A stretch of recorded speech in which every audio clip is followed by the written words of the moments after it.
Assalamualaikum warahmatullahi wabarakatuh. Waalaikumsalam warahmatullahi Eh, wabarakatuh. Selamat siang anak-anak. Siang, Pak. Gimana kabarnya hari ini? Alhamdulillah baik, Pak. Semua masuk apa enggak? Apa ada yang izin? Masuk semua, Pak. Masuk Alhamdulillah, semua. Pak ini. Ya.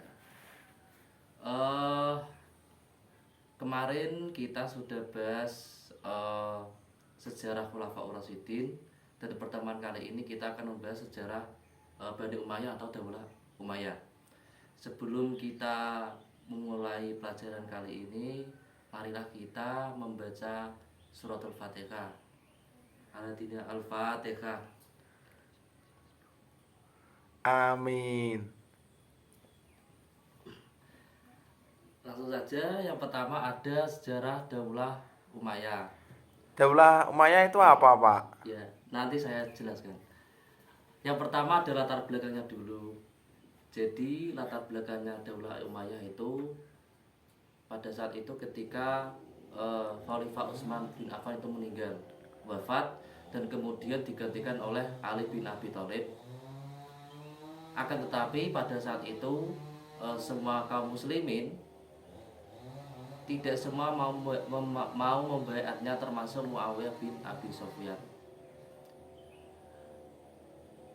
Jika para pembunuh Utsman tidak diadili, akan tetapi bagi Ali mengadili para pembunuh Utsman bukan hal yang mudah karena dilakukan oleh banyak orang. Jadi tidak semua, mayoritas kaum muslimin itu tidak mau membaiat eh, membaiat Ali bin Abi Thalib karena konflik Utsman dibunuh itu belum terselesaikan. Dan maka itulah pada saat itu kaum Islam menjadi pecah. Ada beberapa kalangan umat Islam. Yang pertama ada kelompok dari Muawiyah, yang kedua adalah dari kelompok Aisyah, yang ketiga ada kelompok dari Ali bin Abi Thalib.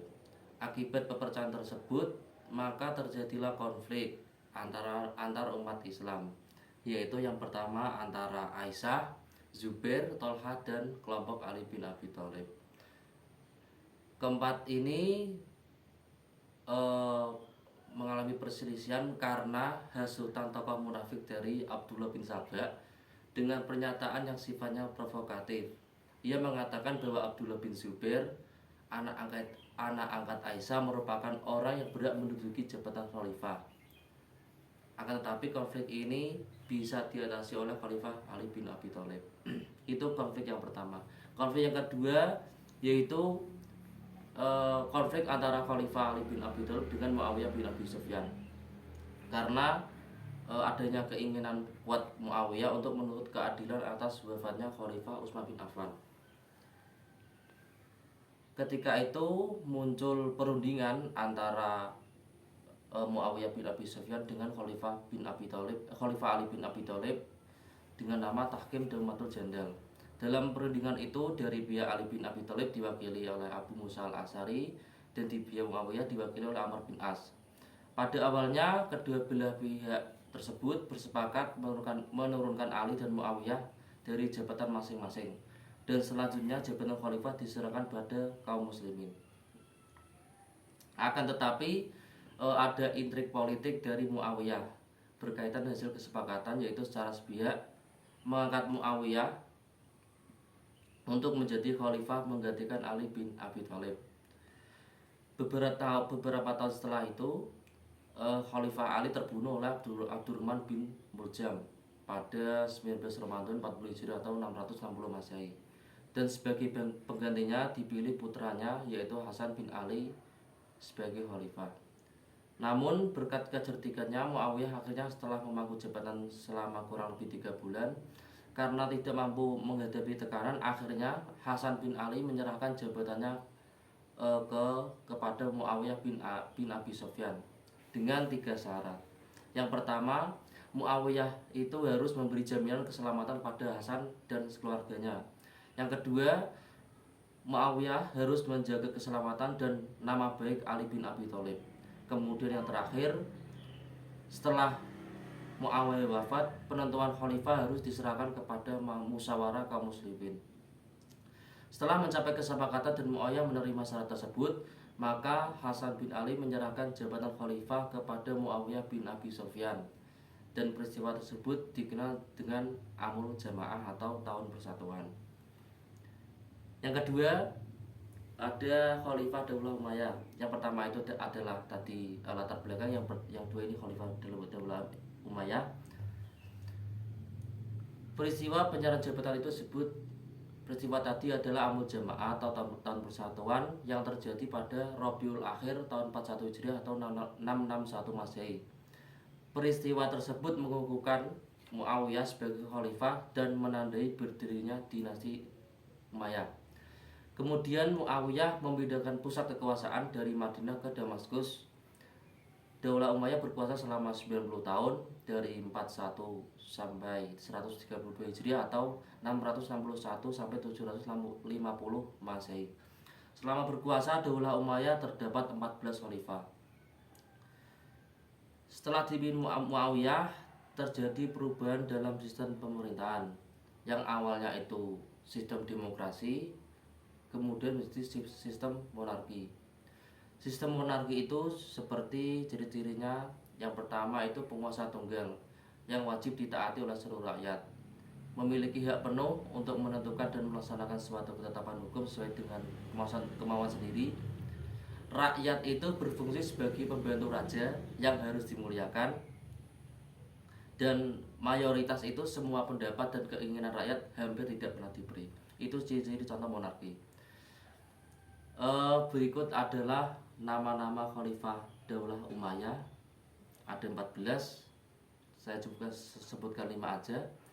Yang pertama ada Muawiyah bin Abi Sufyan, yang kedua ada Yazid bin Muawiyah, yang ketiga ada Muawiyah bin Yazid, yang keempat Marwan bin Hakam, yang kelima Abdul Malik bin Marwan, dan seterusnya. Kemudian ada perkembangan peradaban pada masa Daulah Umayyah.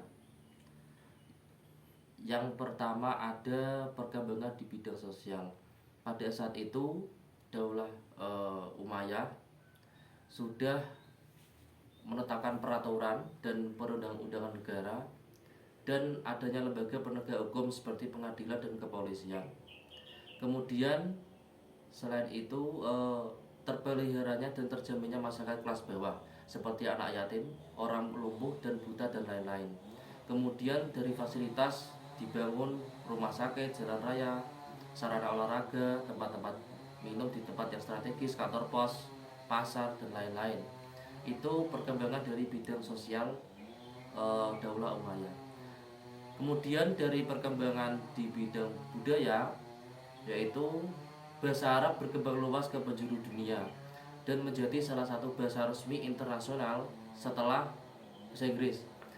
Kemudian mendirikan pabrik kain sutra, industri kapal dan senjata, kemudian gedung-gedung pemerintahan, dan membangun irigasi sebagai sarana pertanian, membangun kota Basrah dan Kufah sebagai pusat perkembangan ilmu dan adab, dan membuat administrasi pemerintahan dan pembukuan keuangan negara. Yang ketiga, perkembangan dari bidang politik militer. Pada saat ini Daulah Umayyah terbentuk 5 lembaga pemerintahan. Yang pertama ada lembaga politik, yang kedua ada lembaga keuangan, yang ketiga ada lembaga tata usaha negara, yang keempat ada lembaga kehakiman, yang kelima ada lembaga ketentaraan. Kemudian selain terbentuknya 5 lembaga, terbentuk Dewan Sekretaris Negara atau Diwanul Khitobah yang bertugas untuk mengurusi berbagai macam urusan pemerintahan.